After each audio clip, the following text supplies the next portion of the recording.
All right. So I'm going to do a quick overview of sort of the whole life of the loons, but we're going to touch on a lot of different issues from their conservation management programs that we do to natural history and their behaviors. And I'm going to intermix it quite a bit with one section right in the middle where it's a perfect segue into what's going on or what has happened on Lake Raponda. So that'll be kind of in the middle. And then we'll actually at the end touch on some more specific things like a few rescues at the very end.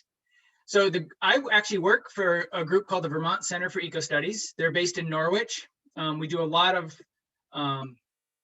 different projects, and this is a list of just some of them.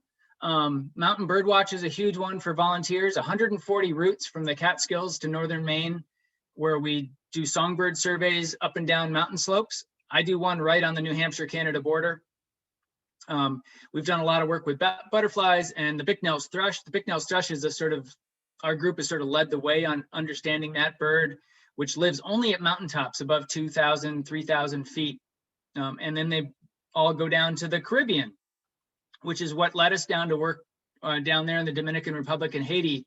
And for the past 5 years, my supervisor, Chris Rimmer, has been going to Puerto Rico and Cuba and Jamaica and just trying to figure out, what's, especially around the Bicknell thrush, but what's going on there. But there's lots of other projects, and a huge part of it is this Vermont Atlas of Life, which is just really taken off in the last few years with butterfly and wild bees, moths, lady beetles, just documenting everything and then creating these ways for people actually not just in Vermont, but from around the world to start identifying what these species are, but where they are. So it's a really major data intensive project, but again, it's one that allows people to participate freely. It's a really neat project that way. Most of our projects all have a community science. We're actually sort of switching that name from citizen science to community science component. Loons is probably one of the most accessible because you don't need to know 40 songbirds by sound or more. It's one that you just need to know a big black and white bird and you can partake. So it's a great way to get people to think about loons, but then also think about their lakes and lake conservation. And loons are, pretty amazing in the sense that you can watch them every daylight hour and not disturb them and still watch what they're up to. You can really become sort of part of their lives, and we do. And so tonight we're just going to go through a bunch of these different parts of them. I throw this title out there just because there's so many interesting facets, and I'm only going to really touch on part of it. Territorial takeovers, that's when a bird might challenge another bird for a spot in a territory. Sibling rivalry, two chicks might go at it, one might survive, one might not. Mercury, I'm not going to even really get into the whole toxicology part of loons being a great indicator at the top of the food web, but mercury is an issue with water as well as mountains, but loons have been a great way to kind of assess levels of mercury in our watersheds and how they're moving through the food web. And then I will mention satellite tracking when I talk about migration, so that'll be kind of fun. So I work for a group called Vermont Center for Ecostudies, again, based in Norwich, but I partner with Vermont Fish and Wildlife. They are the main backers of this project. They help support about 1/3 of our funding. I mainly work with game wardens when we got birds in distress. So they're ready to help out when they need to. But the big thing is, I almost just changed my title from loon biologist to coordinator, because all those folks on the right, especially the first one, volunteers, we have about 300 active volunteers statewide. We have about 1,500 people who have contacted me in the last 20 years, who've all had a direct input, whether past volunteers, or they've seen a bird in trouble, or they just have a new nest site, things like that. And lots of groups too, especially Tufts. They've led the way in necropsies, understanding why our loons are dying. Hydroelectric companies, and a big one down your way with Great River Hydro and Somerset Reservoir and Harriman, really trying to help those loons up on Somerset. They've just been critical partners. Green Mountain Power is another one, and several other small utilities. And I should just mention Biodiversity Research Institute. They do all our toxicology work, and have also been, critical into sort of looking at some of these other interesting background information. A shout out for helping us out. Most of our funding comes from donations, individual donations. Just to my right here, I have a stack of about 500 or 600 letters that I'm about to start signing and adding notes to, asking folks to help us out, because that's what keeps us going. So not only the volunteer component, but then the donation part. So if you can't volunteer or aren't able to or aren't around much, this would be a great way to help us. For people who are donors and volunteers, we send out newsletters, one Loon one, and then 2 VCE ones, as well as the e-news, which is a monthly little quick snippet of what's going on. We do get a few small grants here and there. We just landed a very big grant, part of an oil spill settlement. It's made the news the last few days, and that's going to really help us out in the next 5 years. We're looking to get matching help from from donations to make that even stronger. So that'll be a great way to keep this project going well. Photography in this slideshow, lots and lots of folks, and I should just quick shout out to Nikki Steele and Joe Zigmont. There's a few shots from them, especially from Nikki when I get to the Raponda section. And then I might as well mention just as the volunteers here right now on Lake Raponda, Nikki's been doing the bull most of the work, just really following those pairs, contacting lake store owners when we need to. So that would include Steve and Deb Kokonis, where the loons have been trying to nest for several years. Annette Lieber, Jack Widness has helped out a little bit, chiming in. And then of all people, Henry Dandino, he's a guy who lives down in Massachusetts, but he comes up and does some monitoring, helps with the nest warning signs, lots of different folks helping out. And there's room for more. The more the merrier, as far as I'm concerned. If you like to report in on what you're seeing, you can tell Nikki, but you can also shoot those to me. Nikki's sort of my eyes and ears down there, so I really appreciate that. That's what makes this program work. There's no way I could cover 130 territories statewide by myself. I have about 40 territories where I really don't need to go to them very much anymore, and Raponda is one of them. Although I have to admit, we've made several trips down there this year, and we'll get into that as to why. Here's our focus. We do all the monitoring of all the pairs. We manage if we need to. Ideally, we don't need to, but busy lakes that fluctuate, we might use raft signs, things like that. Outreach. This is a major part of what we do. I think Vermont has some of the most educated lakeshore owners and boaters in North America. One reason why we have so much great success. We'll do rescues when we need to, and we'll talk about that because we've had 2 incidents now on Lake Raponda where we've been attempting, not always successful. What's great is volunteers can partake in pretty much every part of this. So if it's something of your keen interest, want to go paddling other places like Harriman and Somerset, and checking out Sadaga and Howe and some of the other lakes nearby. Gale Meadows is another one we're monitoring.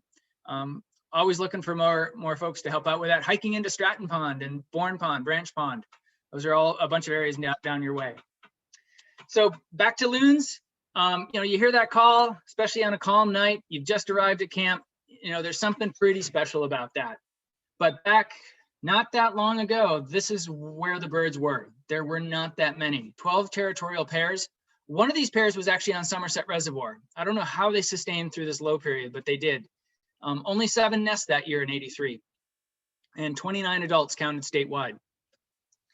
A lot of things happening: shoreline development, disturbance, predation of nests, flooding of nests, fishing gear.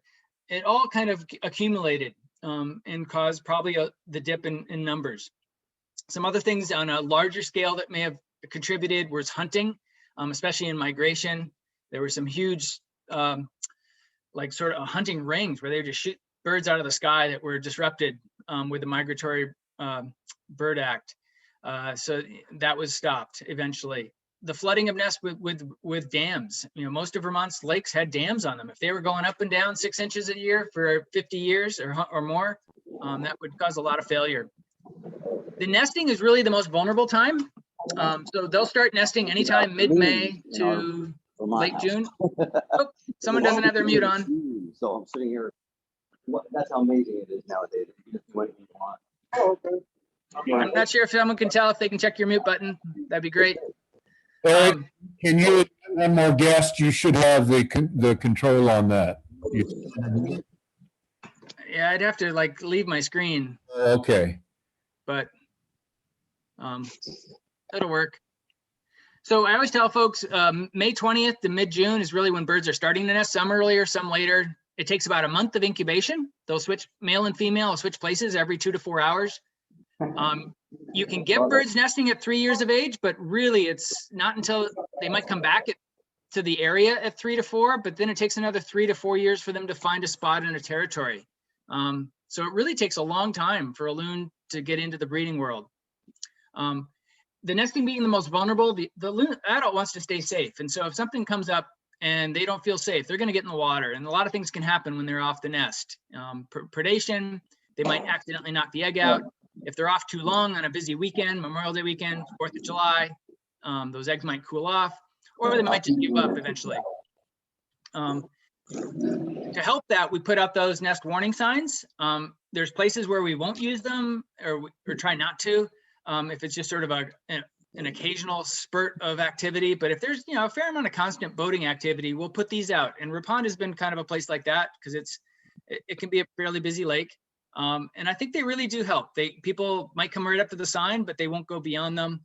They might see in to see where the nest is, and it just gives them that little quiet period they need for that month. And then we can remove them because once the loons are done nesting, they're off. We might use rafts mainly for flooding, if that we know the water is going to go up and down, but we used to use them for predation if a nest was predated a lot. That's less of an issue today because loons are doing so well. It's okay to have predatory. Let's see if I can find that.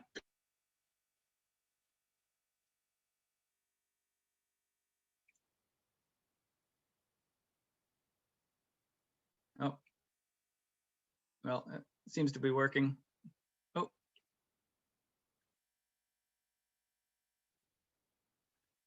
Okay.